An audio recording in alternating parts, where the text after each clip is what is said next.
Thank you, Christian. Thank you. So, I can't tell if this is on or not. Yeah. Introducing myself, my name is Colton Bruza. I'm an electrical engineering major here at JBU. Such a pleasure. Thank you all for being here. I'm from a small town called Paola, Kansas, about an hour southwest of Kansas City.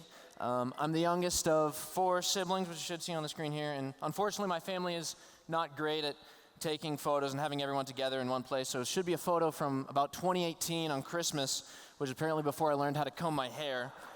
But a little bit grainy too, but that's all right. With the compulsory introduction and family photo out of the way that we have, let's get into the subject of tonight. There we go. Which is an encouragement to seek and live in the beauty and the purpose that God has given us in the present. So there are 2 kind of main goals in this message. First goal is sort of a wake-up call, a splash of cold water to the face, while the second is sort of a warm, drawing towel of comfort and exhortation. Additionally, I want to start off by saying I feel called to deliver this message not because I'm an expert at living in the present, but really, and all my friends will tell you, it's kind of the opposite. This is something I've struggled with the most, and it's not as though I've climbed the mountain and I'm looking down, but I'm in the thick of it and struggling through it and want to just point out some stumbling blocks so others don't trip on the same thing.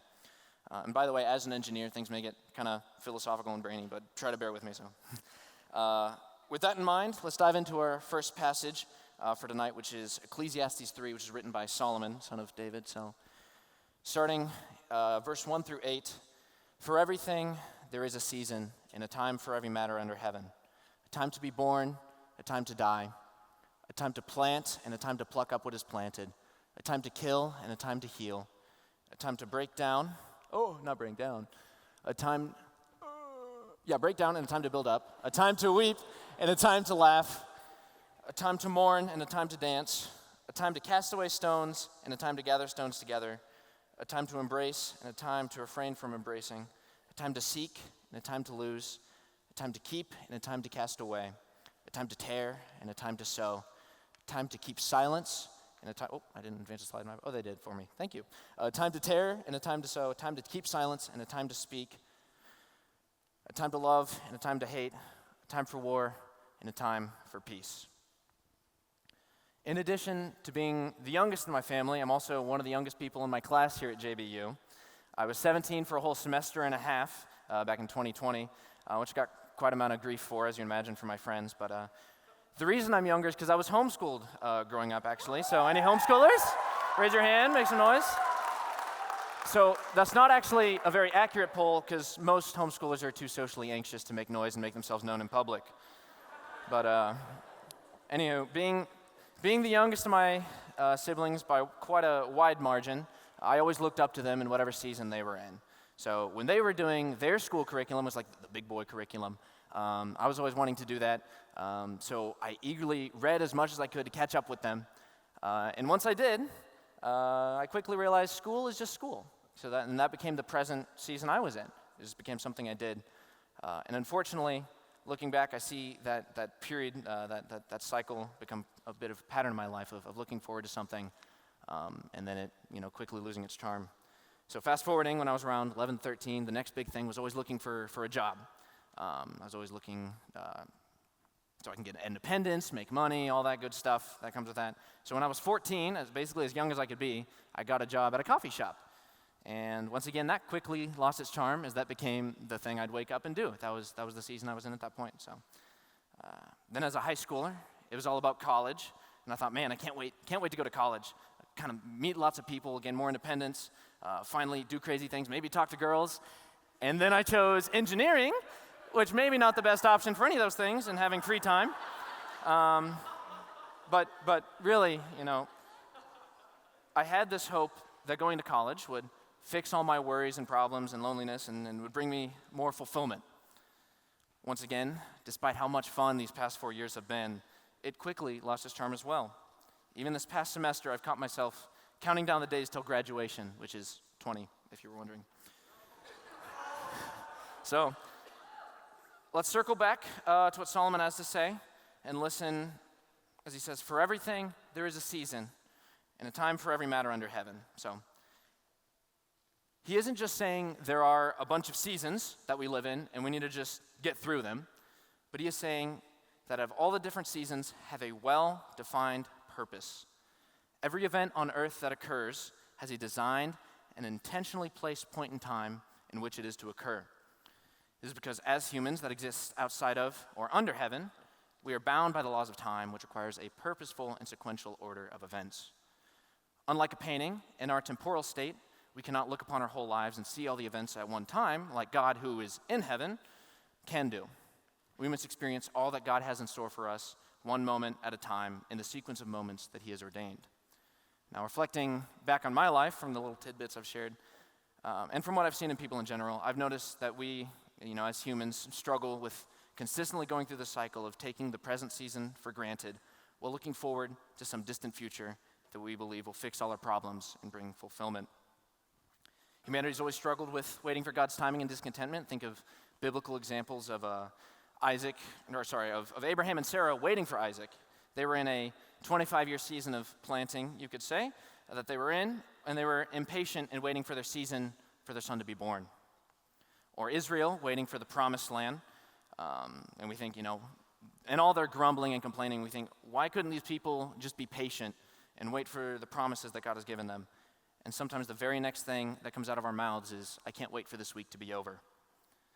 We bring about this illusion that going home on Friday and playing video games will fix our problems, or that going to college or graduating or getting this job will finally bring us fulfillment and contentment.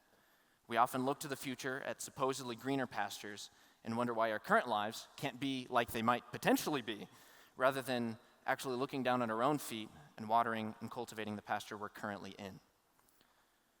Next, in this passage, Solomon gives us the comprehensive nature of everything that occurs under heaven. And it includes some stuff we maybe don't really want it to include. A time to be born, that's great, love that, but also a time to die. A time to laugh, but also a time to mourn. A time to love, a time to hate, etc. Though we may not like some of these times, events, or seasons, Solomon says that they are a part of the essence of existence and are given an appointed time for them to occur in our lives. Solomon is assuring us that in our lives, if we are to live them fully, we will experience the ups with the downs, the mountains with the valleys, and that God has set them all in place exactly where they should be. This helps us remember that whether we are in a season of dancing or mourning, it is occurring in its God-appointed time. Whether we like it or not in the moment, the time we are in is a gift, and we are to be good stewards of it. If we are consistently looking forward into the next season because we're not happy with the current one, we are neglecting the divinely appointed season we are currently in and will overlook the glory it brings to God. Now, even if we can acknowledge that, there is a season for everything, we can still have these thoughts or feelings that, I'm just in a season of waiting now. The purpose God has for me will happen when I graduate, or this event happens to me, or I meet this person, or get this job. And I have felt this way quite often. And I can tell you it brings about nothing but horrible feelings of emptiness and doubt. I've often felt that because at times I don't have any special skills or any feelings of grand calling, that right then my life didn't have purpose. It was this feeling of emptiness that drove me to Ecclesiastes, and specifically to this next passage, which we'll read, which is verses 9 through 11. There we go. What gain has the worker from his toil? I have seen the business that God has given to the children of man to be busy with. He has made everything beautiful in its time.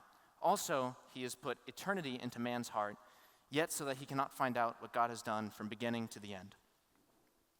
Now, the first verse of this passage kind of shows Solomon's classic, life is vanity or routine. If you've read Ecclesiastes, you kind of get that, which helps as a sobering reminder of our mortality and our temporality, which also, as a teenager and a young adult, kind of makes you look at Solomon and think, he's literally me.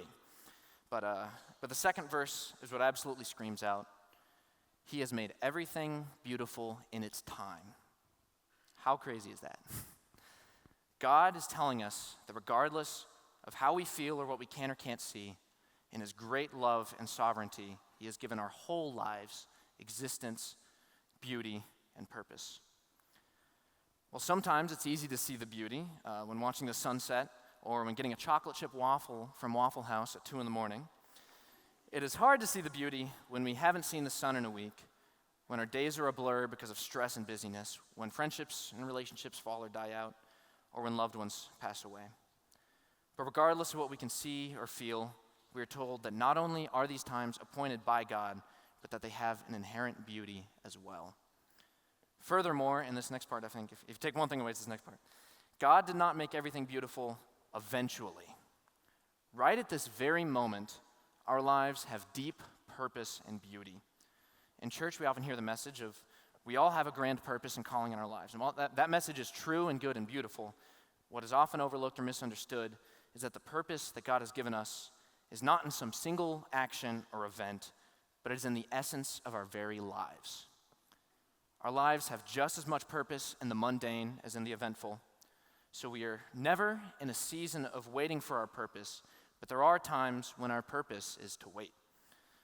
In those times, God is still presently active and is using them to craft and form us in ways we cannot comprehend that will bring glory to Him. Not only are we never waiting for God to give us purpose in the future, in fact, it is only in the present that we actually have purpose, because that is the only moment in time we actually exist. The future exists only within our imagination, and the past only in our memory. As C.S. Lewis puts it in Screwtape Letters, in a word, the future is of all things the least like eternity. It is the most completely temporal part of time, for the past is frozen and no longer flows, and the present is lit up with eternal rays. I have another C.S. Lewis quote. This is not the last one. This isn't the last C.S. Lewis quote. There's another one. It's all right. Spoiler, we ended with a C.S. Lewis quote. For every moment, there's a season. Sometimes the moment is making mistakes, but that's okay. Okay, so that's a C.S. Lewis quote. If you would prefer, there's a Master Oogway from Kung Fu Panda says, yesterday is history, tomorrow is a mystery, but today is a gift. That is why it's called the present. So it is only in the day-to-day, which is often seemingly mundane, but in essence, glory-filled present, that we actually have an impact on reality. Now let's align with the first verses again. We're being told that during these times of birth, death, war, peace, laughing, weeping and mourning, dancing, that God has both sovereignly appointed those times and has also given it divine beauty. But how can that be? How can these times of war, death, and mourning have beauty? Well, Solomon gives us an answer that is at first honestly not so satisfying, but when meditated on can bring great comfort. We are told that although God, through His image, has given us a yearning for the eternal and a transcendent recognition of the eternal and divine, He has withheld our ability to comprehend and understand His full sovereign will. He has given an innermost capacity to desire an eternal, non-temporal existence with Him, but has withheld knowledge of the past and future so that we do not attempt to live outside of the appointed times He has given us. The comfort this brings is that God has removed from us the burden of interpreting the future within the present and the burden and the responsibility of creating the purpose and beauty within our own lives. He has made events in our lives as living threads in a great and beautiful tapestry. The thread, if rolled out by itself and viewed only with respect to itself, may seem lacking and without purpose. It can do nothing for itself to bring beauty. In order for each individual thread to have purpose and beauty, the artist must have a vision for the entire tapestry, or knowledge from beginning to end, as Solomon said. Since we as temporal creatures do not have that, it is only God, the wonderful Creator, who can give profound beauty and purpose to our lives. So it is ultimately through faith that we must remember that regardless of circumstance, and regardless of whether or not we can see the beauty or purpose that God has created with our lives, we must trust God in His steadfast love, that He has fulfilled His promise and brought great purpose and beauty in our lives. Now, fortunately for us, Solomon did not leave us hanging in the abstract and the philosophical, but he has also given us some practical instruction for how to live our lives in the last two verses I'll go over tonight, which are 12 and 13, where he says, I have perceived that there is nothing better for them than to be joyful and to do good as long as they live. Also that everyone should eat and drink and take pleasure in all his toil. This is God's gift to man. So what then are we to do? Solomon is telling us that the best thing we can do in the present moment is to be joyful, doing good, celebrating and being thankful for the daily trials that God has given us. Like the emails we get on Monday, Wednesday, and Friday, the main thing we should be concerned with is the here and now. For the preview students, if you come to JBU, you'll get that joke. At the same time, we should keep our hearts in eternity, not in the future on this earth, but on eternity with our Heavenly Father. It is this very simple yet profound instruction that our souls strive to do. It is simple yet infuriatingly difficult in practice as we fill our lives with things to distract and occupy us with hopes and fears that take us away from the very present moment we're in and occupy us with the future. This passage helps us to see that our purpose in life rarely revolves around a single event or goal or achievement, but that our everyday existence and participation in God's gift of the present is the ultimate fulfillment and beautification of our purpose. It is within living in the present that we can truly contemplate the eternality of God and get a taste for the true nature of reality that we one day will experience in full glory. To conclude, I'd like to read another passage from C.S. Lewis. That was the cue. Also from the Screwtape Letters, because one, who doesn't like C.S. Lewis? It's a private Christian university. Two, I think you've heard enough from me. And three, he just really hits the nail right on the head. And to preface, if you haven't read the Screwtape Letters, he flips the perspective and is writing from that of a demon trying to tempt humans. So whenever it says the enemy, it's actually referring to God and our Heavenly Father. So get that pulled up somewhere maybe. The humans live in time, but our enemy, God the Father, destines them to eternity. He therefore, I believe, wants them to attend chiefly to two things: to eternity itself, to that point of time which they call the present. For the present is the point at which time touches eternity. Of the present moment and of it only, humans have an experience analogous to the experience which our enemy, God the Father, has of reality as a whole. In it alone, freedom and actuality are offered them. He would therefore have them continually concerned with either eternity, which means being concerned with him, or with the present, either meditating on their eternal union with or separation from himself, or else obeying the present voice of conscience. I think I'm supposed to click this here. Bearing the present cross, receiving the present grace, giving thanks for the present pleasure. JBU, thank you.